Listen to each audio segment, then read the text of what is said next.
కాగా కాళేశ్వరం ప్రాజెక్టులో భాగంగా నిర్మించిన మేడిగడ్డ, అన్నారం, సుందిళ్ల బ్యారేజీల నిర్మాణంలో చోటు చేసుకున్న అవకతవకలు, లోపాలపై విచారణ చేపడుతున్న జస్టిస్ పినాకి చంద్రఘోష్ కమిషన్ విచారణలో భాగంగా అనుబంధ అంశాలుగా పంప్ హౌజ్లను కూడా పరిగణలోకి తీసుకున్నట్టు తాజా పరిణామాలను బట్టి తెలుస్తోంది. బ్యారేజ్లతో పాటు పంప్ హౌజ్లపై కూడా ఎంక్వైరీ చేయాలని పలువురు కమిషన్కు ఫిర్యాదు చేయడం వల్లే ఈ నిర్ణయం తీసుకున్నట్టు తెలుస్తోంది. నేపథ్యంలో ప్రాజెక్ట్ లింక్ 1 ప్యాకేజ్లో జరిగిన పంప్ హౌజ్ల నిర్మాణంలో భాగస్వామ్యమైన అసిస్టెంట్ ఇంజనీర్ నుంచి చీఫ్ ఇంజనీర్ స్థాయి వరకు అధికారులు నేడు విచారణకు రావాల్సిందిగా కమిషన్ ఆదేశించింది. దీంతో వారంతా నేడు కమిషన్ ఎదుట విచారణకు హాజరయ్యారు. కాళేశ్వరం ప్రాజెక్టులోని అవకతవకలపై జస్టిస్ పినాకి చంద్రఘోష్ కమిషన్ విచారణ కొనసాగుతుంది.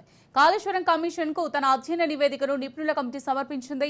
అలాగే కాగ్ నివేదిక సైతం కమిషన్కు అందింది. నేడు కమిషన్ ఎదుట 14 మంది పంప్ హౌజ్ ఇంజనీర్లు, పంప్ హౌజ్ నిర్మాణ సంస్థల ప్రతినిధులు హాజరయ్యారు. ఈ నెల 16 వరకు ఇంజనీర్లు అఫిడవిట్లు సమర్పించాలని కమిషన్ ఆదేశించింది. ఇంజనీర్లు సమర్పించే అఫిడవిట్లను పరిశీలించిన అనంతరం పలువురికి నోటీసులు ఇచ్చే యోచనలో కమిషన్ ఉంది. ఇక ఇదే అంశానికి సంబంధించి మరింత సమాచారం మా తెలంగాణ బ్యూరో చీఫ్ మహేందర్ రెడ్డి అందిస్తారు. మహేందర్ రెడ్డి, కాళేశ్వరం విచారణలో కీలక పరిణామం అయితే జరుగుతుంది. ఇప్పటికీ ఒకటిపై కొనసాగుతున్న కమిషన్ అయితే విచారిస్తుంది. ప్రభుత్వం మారిన తర్వాత చాలా సీరియస్ గా తీసుకుంది. ఇప్పటికే శ్వేతపత్రం విడుదల చేయడం ఏంటి, 2 సార్లు అధికారికంగా మంత్రులు, ఎమ్మెల్యేలంతా కూడా కాంగ్రెస్ మొత్తం కూడా కాళేశ్వరం ప్రాజెక్టు సందర్శించడం, సో ఇవన్నీ కూడా మనం కమిషన్గా చూస్తున్నాం. అయితే జస్టిస్ కమిషన్ ఏదైతే కమిషన్ ఏర్పాటు చేశారో ఆ కమిషన్ కు కేసీఆర్ కూడా పూర్తిగా రాజపూర్వంగా రాయాలని నేపడం, తర్వాత కేసీఆర్ దాన్ని కోర్టులో వేయడం, కోర్టు కూడా కొట్టివేయడం, ఇవన్నీ పరిణామాలు మనం చూస్తున్నాం. అయితే కాళేశ్వరం పైన నిపుణుల కమిటీ అధ్యయన నివేదిక అయితే సిద్ధమవుతుంది. ఇక కమిషన్ కు చేరిన ఎక్స్పర్ట్ కమిటీ రిపోర్ట్ కూడా ఉంది. ఇప్పటికీ బీసీ ఘోష్ కమిషన్ కూడా అందిన కాగ్ నివేదిక సైతం ఇవాళ కమిషన్ ఏదైతే హాజరై మొత్తం 14 మంది పంప్ హౌస్ ఇంజనీర్లు కమిషన్ ముందైతే హాజరయ్యారు. అలాగే పంప్ హౌస్ నిర్మాణ సంస్థ ప్రతినిధులు కూడా హాజరయ్యారు. ఈ నెల 16 వరకు కూడా అఫిడవిట్ సమర్పించాలని కమిషన్ అయితే ఆదేశించింది.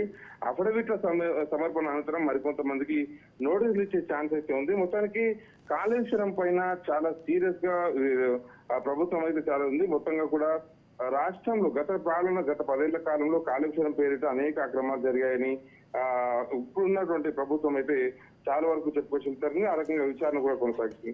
సో ఇప్పుడు కాళేశ్వరం పైన మొత్తానికి కమిషన్ అయితే ఏర్పడింది. కమిషన్ ఏదైతే ఎవరైతే ముందుకు అనుకున్నామో 14 మంది పంప్ హౌస్ ఇంజనీర్లు, అలాగే కమిషన్ సంబంధించినటువంటి చాలా మంది నిపుణులు, అలాగే కాళేశ్వరంలో ఎవరైతే అభ్యంతరాలు ఉన్నాయని చెప్పిన వారంతా కూడా రావాలన్నట్టుగా కమిషన్ చెప్పడం, మరి అలాగే కాళేశ్వరం ప్రాజెక్ట్ పైన జస్టిస్ ఘోష్ కమిషన్ విచారణ కూడా మనం చూస్తూ ఉన్నాం.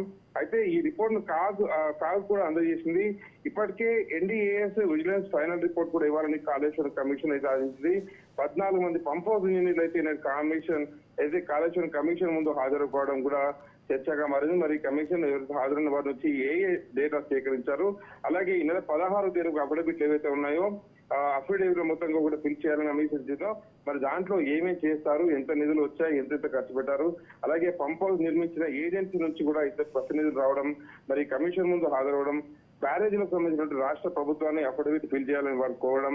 సో మొత్తానికి అయితే కాళేశ్వరం కమిషన్ అయితే ఇవన్నీ ఆదేశాలు అయితే జారీ చేసింది.